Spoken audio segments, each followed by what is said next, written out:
Hello, my name is Angel Tejada, and today I will be going to answer the question: how does your product use or challenge conventions, and how does it represent social groups or issues in relation to my film, The Boogeyman?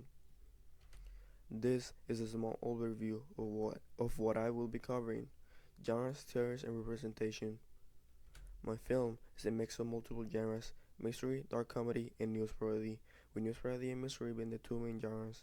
The movie is about a kidnapper who's targeting members of the golf team, but the twist is that nobody really seems to care because they're not popular or famous. Their disappearances don't cause panic. Everyone else stays calm because they think it's not happening to them. The logos and credits help reflect the genres of my movie, as well as to establish the two main genres. For the genre-based logo, there was a black background with the name of the company, Bizarre Entertainments, followed by a magnifying glass sliding from the side. The design inspiration came from movies like Knives Out and The Nice Guys, which used logos that were simple but delivered the message. Our logo reflects the mystery genre with the magnifying glasses that's usually attached to investigations, and the audience knows that. For our second logo, we took the initials of each team member and created AV2C, which is clearly inspired by the movie Anchorman: The Legend of Ron Burgundy.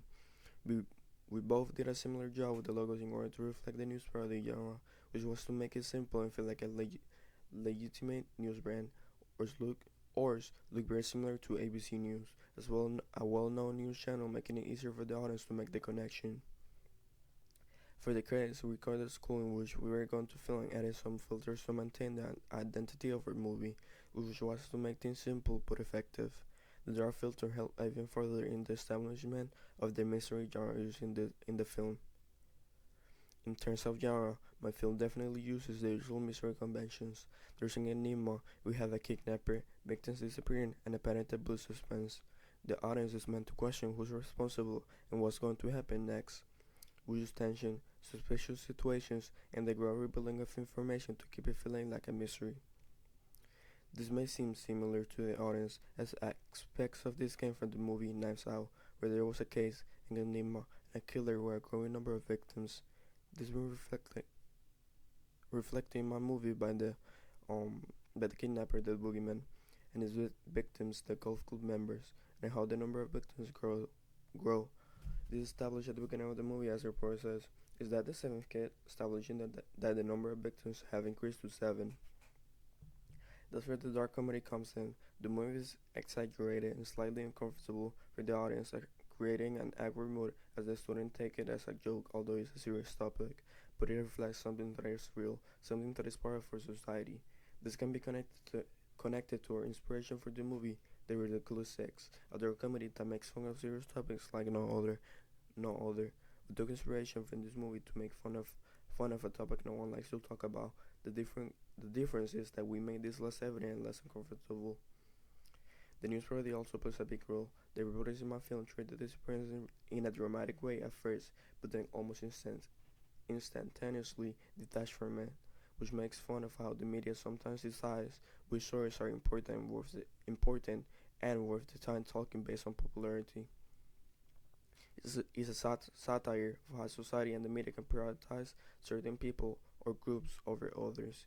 Our inspiration for news parody was the Anchorman, The Legend of Ron Burgundy, a funny news parody, a comedy about the news.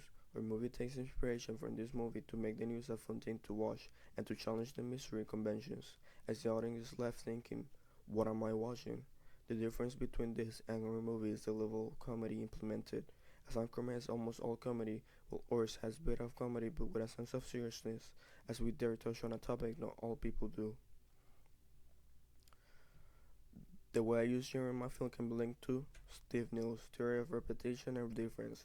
He says that genres repeat familiar elements so audiences recognize them, but they also need something different to stay interested.